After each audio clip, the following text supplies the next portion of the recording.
Ayun, ito mo si Angel, oh. Yung naka 38k ka, Ate Angel, ah. Nag 300 pesos ka isang araw, ah. Hinigop mo, ah. Naghalimaw.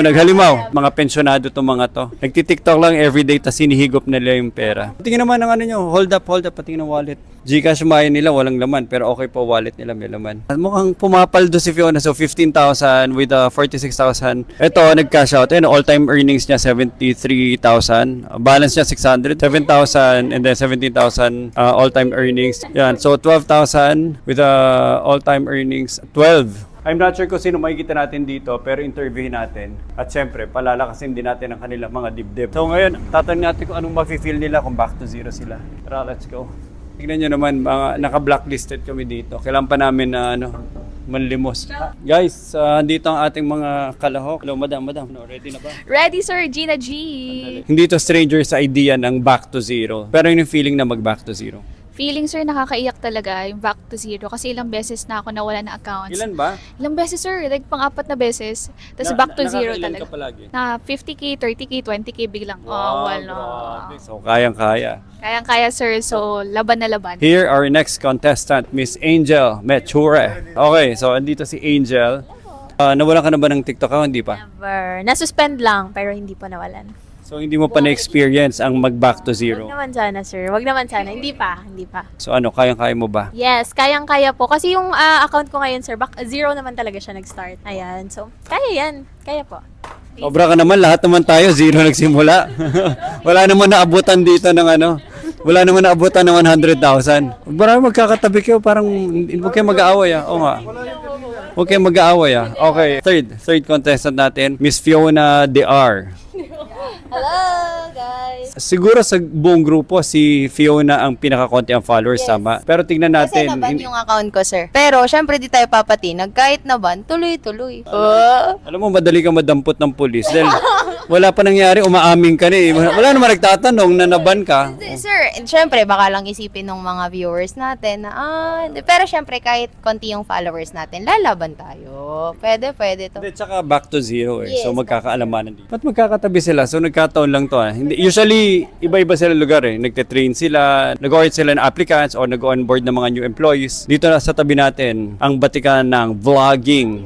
Awarded siya na out of the country experience ng SP Madrid sa simple lang na siya yung nanalo ng Vlogging of the Year. Oh, so isa to sa mga na-track talaga namin. And ako proud to say na nung nagsimula kami sa Okay Po, it was an experimental initiative na itatrack namin yung mga following count nila. Tapos very simple lang na day-to-day vlog lang na rine-rewardan namin sila sa Okay Po platform. So tingnan natin Okay Po wallet kasi ang ginagawa ngayon sa Okay Po, nagfa-fund na kami ng prize pool, daily prize pool. Tapos hinihigop na lang nila everyday. So kumbaga in short, mga pensyonado to mga to. Nagtitiktok lang everyday tas hinihigop nila yung pera. Tingnan naman ang ano nyo, hold up, patingin ng wallet. Gcash Maya nila, walang laman, pero okay po, wallet nila may laman. Yan, okay. So tingnan nyo naman yan. So current balance, hindi nag-withdraw si ate. So ito kay Fiona, harap mo kay Fiona. Yan si Fiona. Mukhang pumapaldo si Fiona. So 15,000 with 46,000 all-time earnings. Paano siya gumagana? Ganito lang kasimple. Pumupunta lang sila sa community nila. Pagpunta sa community na to, may mga day-to-day campaigns dito. Yung mga day-to-day campaigns, after nila mag-TikTok, isasubmit lang nila yung nila. Yan, parang ganyan, submit video. So pag hit ng submit video, madedetect na namin yung video na mga create nila for the day. Tapos, ayan, sync TikTok videos. Tapos, isa-select lang nila kung ano yung TikTok videos na gusto nila i-submit. So, syempre, i-align nila kung ano yung challenge of the day. Tapos, pag na-check ng community managers natin, napasok yan,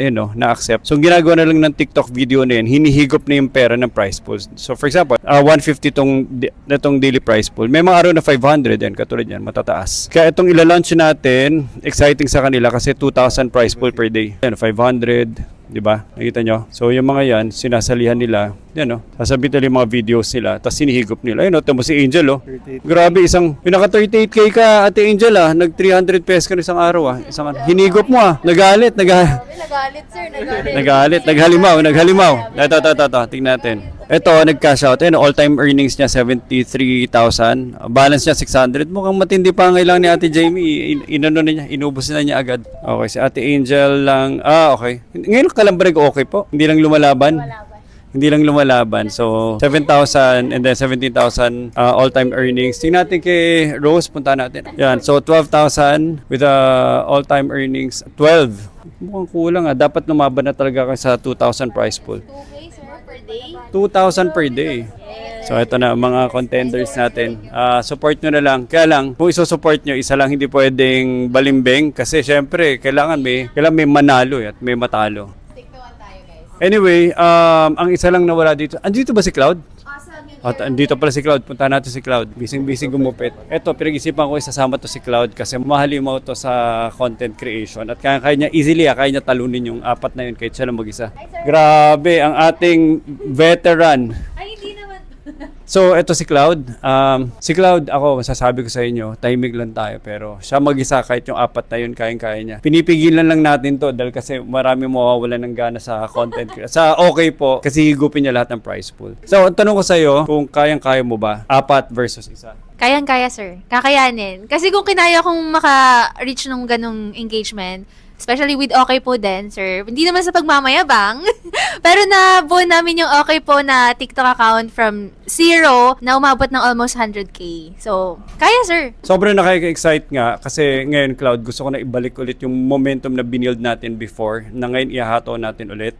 Siyempre, alam naman natin na medyo iniwan namin sa ere si Cloud kasi nag-AI kami ni Ryan for 3 years na wala kami nalandas hanggat nakabalik kami. Para kaming nag-camel, tas umikot kami sa maraming disyerto. Tas bumalik kami kay Cloud. At si Cloud, iniwan namin mag-isa dun sa CGC, Community Generated Content. But right now, we have upcoming engagements, very interesting na upcoming engagements ang mangyari ngayon sa okay po, and we have potential brands na gusto makipag-partner. Nadadetect kasi yun sa TikTok kung saang lugar ka. So, kung nasan ka, syempre doon mapapasa yung mga video contents mo. So, imagine mo na maraming nagko-content dito sa loob ng community namin. Tapos, iba-ibang location around the Philippines. Ibig sabihin, yung mga brands sa buong Pilipinas kakalat siya. So, mas dadami yung reach. And same din, ang isang na-excite ako, Cloud, na opportunity na pwede natin gawin dito. Na kahit sinong may cellphone, may internet, sa kahit anong sulok ng Pilipinas, pwede siya magkaroon ng hanap buhay na parang Manila yung potential ng income, hindi dun sa local lang niya, na pwede siyang kumita sa, syempre, di ba, malaki ang budget ng mga brands when it comes to marketing, tsaka brand awareness. So, doon ako na-excite na both ways na kahit sinong content creator sa dulo ng Pilipinas, ma-access yung brands, at kahit sinong brand, ma-access kahit sinong creator sa dulo ng Pilipinas.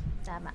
Sir, actually right now, knowing na talagang boom na boom yung affiliate, maraming brand collaboration, imagine nyo na lang na once na may mga maraming brands pa, mas marami pang may kilala. And of course, more opportunities na rin para sa mga even nag-start pa lang na mag-create ng content. So, sobrang laki ng opportunity and very exciting talaga, sir. Pero most importantly, kahit ano pa mangyari sa okay po, sa mga upcoming potential content creators natin, ang importante lang ay enjoyin mo lang yung ginagawa mo. Tama ba? Tama, sir. Enjoy lang kasi that's life. And sa mundo ng content creation, alam ko malaki yung competition, pero minsan pag ina-enjoy mo lang yung ginagawa mo pag-create ng content, hindi mo na lang namamalayan na unti-unti ka nang gumagala, umaangat hanggang sa magkakaroon ka na ng mas maraming opportunities na mag-open up. Imaginein mo na lang na nabigyan tayo ng opportunity with brands. So it's a win-win situation na may opportunity ka to sell yourself and sell their products. And of course, meron din silang opportunity na mas makilala ka at mabigyan ka pa ng mas maraming opportunity. Ang galing ni Cloud, mukhang panalo na. Mukhang wala na eh. Mukhang tumba na. So anyway, abangan nyo na okay po 10,000 prize pool challenge.